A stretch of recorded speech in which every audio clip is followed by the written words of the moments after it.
Hello नमस्कार मेरे प्यारे साथियों। तो आज हम पढ़ने वाले हैं टेंस के भाग। इसके पिछले वीडियो में हम लोग ये समझ चुके हैं कि टेंस के कितने पार्ट होते हैं, तीनों का नाम क्या है, तीनों का पहचान क्या है। आज हम उसके इंटरनल पढ़ेंगे कि present tense, past tense, future tense, इन सभी के भेद कौन कौन होते हैं और कुल मिलाकर कितने होते हैं, साथ ही उनका पहचान भी। आप जानते हैं कि पार्ट के चार चार भाग होते हैं, तो मैंने पहले लिख के रखा है ताकि वीडियो लंबी ना हो। तो अभी आप देख रहे हैं कि प्रेजेंट टेंस के भी चार भाग आपको दिख रहे हैं। सबके चार चार भाग हैं, प्रेजेंट के भी चार भाग हैं, पास्ट के भी चार। जैसे प्रेजेंट का देखिए, आप देख सकते हैं present indefinite tense, present continuous tense, present perfect tense और प्रेजेंट परफेक्ट कंटिन्यूअस टेंस। बिल्कुल उसी तरह पास्ट टेंस के भी होते हैं दोस्तों। पास्ट का देखिए, पहला past indefinite, past continuous, past perfect और finally past perfect continuous tense. As it is same बिल्कुल फ्यूचर टेंस का भी होता है।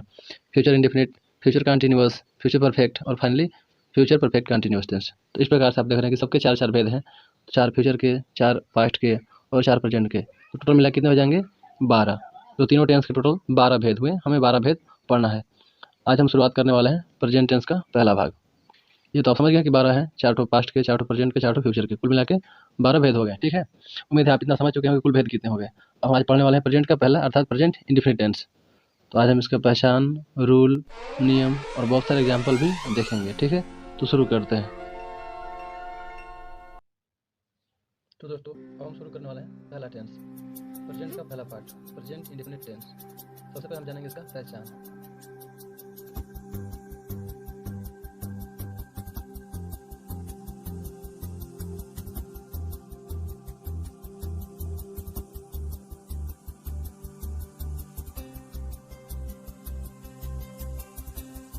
दोस्तों इस टेंस का पहचान ये रहा कि जिस हिंदी वाक्य अंत में ता, ते, ती के बाद है, हूँ, हो आदि शब्द आए, वह वाक्य क्या होता है? प्रेजेंट इंडेफिनिट टेंस होता है, अर्थात वह वाक्य प्रेजेंट इंडेफिनिट टेंस में होता है। तो ये रहा पहचान। चलिए हम एग्जांपल से आगे समझते हैं। जैसे बिल्कुल आसान करें। राम दौड़ता है, सीता रोती है। देख रहे हैं, ता इसमें भी आ रहा है, ती इसमें भी आ रहा है, तो यही तो पहचान है। ता, ते, ती के बाद है, हूँ, हो आएगा। ये रहे पहचान प्रेजेंट इंडेफिनिट टेंस का। उम्मीद है आप समझ रहे हैं। अब हम समझेंगे इसको बनाएंगे कैसे। अब हम इसके रूल जानेंगे कैसे बनाएंगे। दोस्तों टेंस बनाने के लिए सिर्फ आपके अंदर दो ही क्वालिटी होनी चाहिए। पहली, आप टेंस का सेंटेंस पहचानिए, तो वाक्य किस टेंस का है, किस भाग का है, और दूसरा उसके रूल क्या होता है। अतः हम पहले अब इसका रूल जानेंगे प्रेजेंट इंडेफिनिट टेंस का। दोस्तों रूल में क्या आता है? रूल में आता है सबसे पहले सब्जेक्ट, सब्जेक्ट आएगा, उसके बाद वर्ब आएगी, वर्ब में हम एस या एस लगाते हैं। उसके बाद हम ले सकते हैं ऑब्जेक्ट, ऑब्जेक्ट के अलावा अगर कोई अदर वर्ड हो तो अदर वर्ड लिख देंगे, अन्यथा नहीं लिखेंगे। तो ये रहा इसका नॉर्मल रूल। आप देख रहे हैं सब्जेक्ट भर में एस या S plus object plus other word, इतना नॉर्मल रूल है इसमें। Friends let me tell you point कि इस टेंस में helping verb is, am, are, ban है। इसका यूज इस टेंस में अर्थात प्रेजेंट इंडेफिनिट टेंस में नहीं होता है। आप इसका रूल देख पा रहे हैं, इंडेफिनिट टेंस का रूल कि क्या है, पहचान समझ रहे हैं। तथ्य के बाद है, हुआ आता है, तो इंडेफिनिट टेंस पहचान आपको सामने दिख रहा है। इसके अलावा रूल आपको दिख ही रहा है कि रूल में क्या है, सब्जेक्ट है, वर्ब है, वर्ब में एस या एस लगा रहे हैं, प्लस ऑब्जेक्ट है, अदर वर्ड है, इज एम आर का बिल्कुल यूज नहीं है। अब वर्ब में एस या एस, ये बड़ी प्रॉब्लम कर सकती है आपको कि क्या है एस या एस। तो हम ये समझने वाले हैं कि एस या एस का प्रयोग कब करते हैं, ये एस या एस क्या बोला है। ठीक है, तो यहाँ पे मैं आपको नोट करके समझा रहा हूँ, नोट में ध्यान से समझिएगा, फिर ये मेरा चैलेंज है कि आपको टेंस बिल्कुल आएगा। देखिए, अगर सब्जेक्ट सिंगुलर नंबर का हो, मतलब सिंगुलर नंबर सब्जेक्ट या एक क्वेश्चन करता हो, तो उसमें यस या यस अलाउ करते हैं, वो यूज होता है। ठीक है, तथा हम नेक्स्ट आपको बताएंगे कि कहाँ यूज नहीं करते हैं। अभी ये समझिए कि सिंगुलर नंबर सब्जेक्ट के साथ यस यस का प्रयोग होता है। साथ ही अगर प्लूरल नंबर सब्जेक्ट हो अर्थात बहुवचन का करता हो, तो हम उसके साथ यस या यस अलाउ नहीं कर पाते हैं। तो आपको मोटी मोटी बातें ध्यान से समझनी है। यस यस कहाँ लगता है, यस यस कहाँ नहीं लगता है, इज एम आर बिल्कुल नहीं लगता है, इस इंडेफिनिट टेंस में बैन है। ये छोटी मोटी बातें अगर आप समझ पा रहे हैं तो आपके लिए टेंस बनाना बिल्कुल आसान होगा। सिंगुलर प्लूरल आप समझते हैं सब्जेक्ट क्या होता है, अगर आप नहीं समझते हैं तो हम आपको भी बताएंगे कि सिंगुलर नंबर सब्जेक्ट क्या है, प्लूरल नंबर सब्जेक्ट क्या है। ठीक है दोस्तों, बस आपको बस ये ध्यान रखना है कि सिंगुलर नंबर सब्जेक्ट के साथ यस यस नहीं लगाएंगे। ऐसा क्या है, लगाएंगे। सिंगुलर नंबर सब्जेक्ट रहेगा तो यस यस यूज करेंगे, अब प्लूरल के साथ नहीं करेंगे। ये रूल जो हम समझा रहे हैं आपको अफर्मेटिव के लिए है, इंडेफिनिट का अफर्मेटिव सेंटेंस। इतना सारा एग्जांपल लेंगे कि आपको टोटली आएगा। बस ये ध्यान रहे कि एस कब लग रहा है, एस कब नहीं लग रहा है। और अभी आपको डाउट ये हो सकता है कि भैया हम तो समझे नहीं सिंगुलर नंबर सब्जेक्ट क्या है, प्लूरल नंबर सब्जेक्ट क्या है। आपके मन में डाउट रह ही जाएगा, है कि नहीं, सिंगुलर प्लूरल में। तो ये मेरे पे छोड़ दीजिए आप, मैं आपको समझा रहा हूँ कि सिंगुलर नंबर सब्जेक्ट क्या होता है, प्लूरल नंबर सब्जेक्ट क्या होता है। ये देखिए मैंने ऑलरेडी आपके लिए बना के रखा है। सिंगुलर नंबर सब्जेक्ट एक वचन कर्ता, इसमें क्या आता है, कोई ही, सी, इट, नेम। ये जो सब्जेक्ट आपको दिख रहे हैं ये सिंगुलर नंबर है और इन्हीं के साथ हम यस या यस अलाउ करते हैं। अब देखते हैं प्लूरल नंबर सब्जेक्ट अर्थात बहुवचन कर्ता। इसमें आई, वी, यू, दे, इनके साथ हम यस यस का प्रयोग नहीं करते हैं।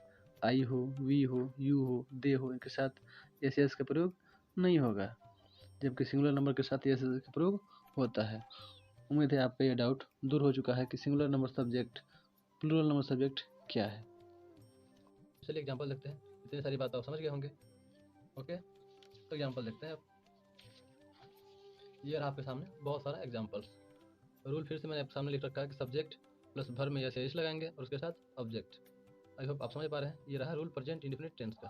ओके, तो बहुत सारा एग्जांपल आपके सामने है जो प्रेजेंट इंडेफिनिट टेंस का ही है, क्योंकि देखिए सबके अंत में ता, ते, ते, ता, ती ये सब आ रहा है और लास्ट में है, हूँ, हो भी है। इसलिए पहचान क्या बता रहा है कि हम भैया प्रेजेंट इंडेफिनिट टेंस के हैं। तो आपको पहचान भी ध्यान रखना है और रूल भी।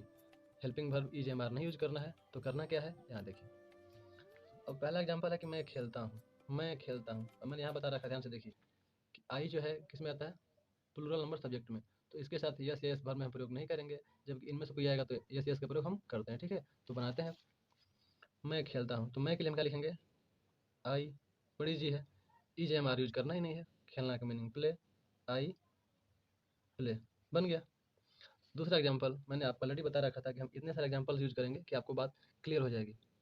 वे लोग टहलते हैं, वे लोग की मीनिंग क्या होती है, दे, इज एम आर यूज नहीं करना है। टहलना का मीनिंग वॉल्क, दे वॉल्क, क्लियर। फिर है हम लोग दूध पीते हैं।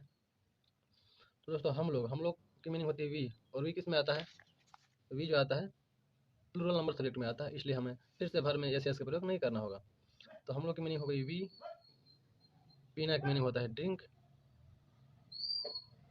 और क्या पीते हैं, दूध, दूध की मीनिंग मिल्क। ये रहा, कितना ईजी है। तुम प्यार करते हो, तुम का meaning you, is am are use करना नहीं है। प्यार करना का मीनिंग होता है लव, तो you love. So easy that I can't express it. और भी एग्जाम्पल हमारे पास है। अब सोच रहे हो कि यस यस का कभी प्रयोग हो ही नहीं रहा है, तो यस यस का प्रयोग होगा कहाँ। तो उसके लिए भी मेरे पास एग्जाम्पल है। देखिए, वह पढ़ती है, रिमाइंड कीजिए, वह के लिए ही, सी है, ईट भी है, नेम है। ये सब किस में आता है, सिंगुलर नंबर सब्जेक्ट में आता है, और उनके साथ यस या यस क्या होता है, अलाउ होता है। अर्थात हमें भर में यस या यस प्रयोग करना पड़ेगा। तो अब देखिए, वह पढ़ती है, वह की स्पेलिंग फीमेल है तो सी, सी, पढ़ना की मीनिंग रीड, लेकिन इसमें हमको एस लगाना पड़ेगा क्योंकि वह जो है सिंगुलर नंबर सब्जेक्ट है। आई होप आप बात समझ रहे हो। राम आम खाता है, अब ये नाम है, मैंने बताया कि नाम के साथ भी क्या होता है, नाम के साथ भी भर में यस या यस लगता है। तो राम, खाना की मीनिंग ईट, ईट में लगा देंगे S, Ram it's mango, Ram आम खाता है। ये रहा आपका टेंस। तो ऐसे ही बनाते हैं हम present indefinite tense. Is am are का नो यूज, हेल्पिंग भर में यस यस लगाना है, वो भी तब जब सब्जेक्ट सिंगुलर हो, अदरवाइज सब्जेक्ट प्लूरल हो तो हमें यस यस का प्रयोग नहीं करना है।